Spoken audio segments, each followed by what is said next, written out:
खाटू श्याम मंदिर राजस्थान के सीकर जिले में स्थित है।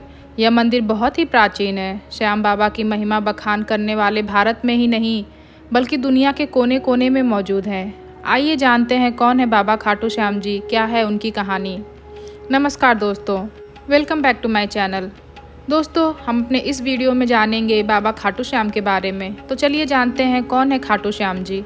खाटू श्याम जी भगवान श्री कृष्ण के कलयुगी अवतार हैं। महाभारत के भीम के पुत्र घटोत्कच और घटोत्कच के पुत्र बर्बरिक थे। उनकी माता का नाम मोरवी था।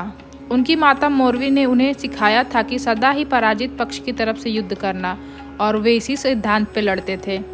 चलिए जानते हैं खाटू श्याम जी की कहानी। बर्बरिक दुनिया के सर्वश्रेष्ठ धनुर्धर थे। बर्बरिक के 3 बाण ही काफ़ी थे जिसके बल पे वे कौरवों और पांडवों की पूरी सेना को समाप्त कर सकते थे। युद्ध के मैदान में बर्बरिक दोनों खेमों के मध्य बिंदु एक पीपल वृक्ष के नीचे खड़े हो गए और ये घोषणा कर डाली कि मैं उस पक्ष की तरफ से लड़ूंगा जो हार रहा होगा। बर्बरिक के इस घोषणा से भगवान श्री कृष्ण बहुत चिंतित हो गए। भीम के पौत्र बर्बरिक के समक्ष जब अर्जुन तथा भगवान श्री कृष्ण उनकी वीरता का चमत्कार देखने के लिए उपस्थित हुए, तब बर्बरिक ने अपनी वीरता का छोटा सा नमूना मात्र ही दिखाया। श्री कृष्ण ने कहा कि यह जो वृक्ष है, इसके सारे पत्तों को एक ही तीर में छेद दो तो मैं मान जाऊंगा। बर्बरिक ने आज्ञा लेकर तीर को वृक्ष की ओर छोड़ दिया। जब तीर एक एक करके सारे पत्तों को छेदता जा रहा था, उसी दौरान एक पत्ता टूटकर नीचे गिर पड़ा। श्री कृष्ण ने उस पत्ते को यह सोचकर पैर में छुपा लिया कि ये छेद होने से बच जाएगा, लेकिन सभी पत्तों को छेदता हुआ वह तीर श्री कृष्ण जी के पैरों के पास आकर रुक गया। तब बर्बरिक ने कहा, प्रभु, आपके पैर के नीचे एक पत्ता दबा हुआ है, कृपया पैर हटा लीजिए, क्योंकि मैंने तीर को सिर्फ पत्तों को छेदने की आज्ञा दे रखी है, आपके पैर छेदने की नहीं। उनके इस चमत्कार को देखकर श्री कृष्ण चिंतित हो गए। भगवान श्री कृष्ण यह बात जानते थे कि बर्बरिक प्रतिज्ञावश हारने वालों का ही साथ देंगे। यदि कौरव हारते हुए नजर आते हैं तो फिर पांडवों के लिए यह संकट खड़ा हो जाएगा, और यदि पांडव हारते हुए दिखाई देते हैं तो वह पांडवों का साथ देंगे। इस तरह वह दोनों ओर की सेना एक ही तीर में खत्म कर देंगे। तब भगवान श्री कृष्ण ने ब्राह्मण का वेश बनाकर सुबह बर्बरिक के शिविर के द्वार के पास पहुंच गए और दान मांगने लगे। बर्बरिक ने कहा, मांगो ब्राह्मण, क्या चाहिए आपको।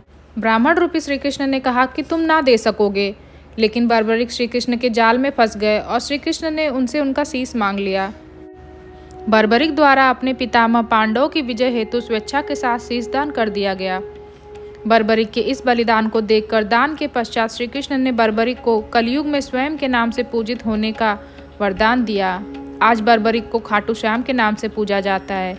जहाँ श्री कृष्ण ने उनका शीश रखा था, उस स्थान का नाम खाटू है। आइए जानते हैं खाटू श्याम जी के कुछ अनजाने रहस्य।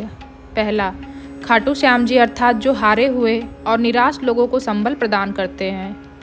दूसरा, खाटू श्याम बाबा दुनिया के सर्वश्रेष्ठ धनुर्धर हैं। उनसे बड़े सिर्फ श्री राम जी ही माने गए हैं। तीसरा, बर्बरिक देवी के उपासक थे। देवी के वरदान से उन्हें 3 दिव्य बाण मिले थे जो अपने सर लक्ष्य को भेद कर वापस उनके पास आ जाते थे। इसकी वजह से बर्बरिक अजय थे। चौथा, कहते हैं जब बर्बरिक से श्री कृष्ण ने शीश मांगा तो बर्बरिक ने रात भर भजन किया और सुबह स्नान करके पूजा की और अपने हाथ से अपना शीश काटकर श्री कृष्ण को दान कर दिया। पांचवा, शीश दान करने से पहले बर्बरिक ने महाभारत का युद्ध देखने की इच्छा जताई थी। तब श्री कृष्ण ने उनके शीश को एक ऊंचे स्थान पर स्थापित करके उन्हें अवलोकन की दृष्टि प्रदान की। छठा, युद्ध समाप्ति के बाद जब पांडव विजय श्री का श्री देने के लिए वाद विवाद कर रहे थे, तब श्री कृष्ण ने कहा इसका निर्णय बर्बरिक का शीश ही कर सकता है। तब बर्बरिक ने कहा कि युद्ध के दोनों ओर श्री कृष्ण का ही सुदर्शन चल रहा था और द्रौपदी महाकाली बन रक्तपान कर रही थी। सातवां, अंत में श्री कृष्ण ने वरदान दिया कि कलयुग में मेरे नाम से तुम्हें पूजा जाएगा और तुम्हारे स्मरण मात्र से ही भक्तों का कल्याण होगा। तो हारे का सहारा बाबा खाटू श्याम हमारा। जय श्री खाटू श्याम जी की। दोस्तों, इस प्रकार से हमारी ये वीडियो यहीं समाप्त होती है। मिलते हैं आपसे अपने अगले वीडियो में। तब तक के लिए please like, share, subscribe to my channel. Thanks for watching.